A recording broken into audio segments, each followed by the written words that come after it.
Junior hockey বিশ্বকাপে অস্ট্রিয়াকে ৪-৫ গোলে হারিয়ে চ্যালেঞ্জার্স কাপ ট্রফি জিতল বাংলাদেশ। আসরে তৃতীয় হ্যাটট্রিক করে ম্যাচ জয়ের নায়ক আমিরুল ইসলাম। এই জয় দিয়ে হকিতে প্রথম কোনো শিরোপা জিতল লাল সবুজের প্রতিনিধিরা। বিশ্বকাপের ফাইনাল না হোক, বাংলাদেশের জন্য তো এটাও একটা ফাইনাল বটে। ম্যাচ জিতলেই হকিতে বাংলাদেশ ১৭তম স্থানে উঠে আসবে এবং চ্যালেঞ্জার্স কাপ ট্রফি জিতবে। এমন সমীকরণ নিয়ে মাদুরাই ইন্টারন্যাশনাল হকি স্টেডিয়ামে অস্ট্রিয়ার বিপক্ষে মাঠে নামে বাংলাদেশ জুনিয়র হকি দল। শেষ কোয়ার্টারের নাটকীয়তা যেন থামছিলই না।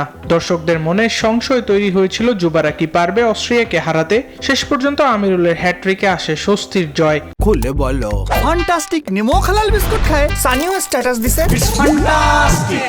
অস্ট্রিয়াকে হারিয়ে লাল সবুজের প্রতিনিধিরা জিতে নেয় চ্যালেঞ্জার্স ট্রফি। ম্যাচের শুরুতে দাপটে শুরু করে অস্ট্রিয়া, তবে সেই দাপট ধরে রাখতে পারেনি তারা। ১৫ মিনিটে পেনাল্টি কর্নার থেকে আমিরুলের গোলে এগিয়ে যায় বাংলাদেশ। এই গোলেই ম্যাচ নিজেদের নিয়ন্ত্রণে নিয়ে নেয় যুবারা। ২৭ মিনিটে কর্নার থেকে ব্যবধান বাড়ান হুজাইফা হোসেন। ৩৫ মিনিটে রাকিবুল হাসানের গোলে ৩-০ এগিয়ে যায় বাংলাদেশ। ৪৪ মিনিটে অস্ট্রিয়ার আন্দর লুসান্সি গোল করে ব্যবধান কমান। ৫০ ও ৫২ মিনিটে দুটি পেনাল্টি স্ট্রোক থেকে গোল করে আসরের পঞ্চম হ্যাট্রিক পূরণ করেন আমিরুল। ৫১ মিনিটে বেঞ্জামিন কর্নার থেকে দলের দ্বিতীয় গোলটি এনে দেন। ৫৭ মিনিটে কর্নার থেকে তৃতীয় গোলটি জুলিয়ান কাইজারের। শেষ বাঁশি বাজার ২ মিনিট আগে নিকো ভিয়ারের পেনাল্টি থেকে গোল করে ব্যবধান কমায় অস্ট্রিয়া।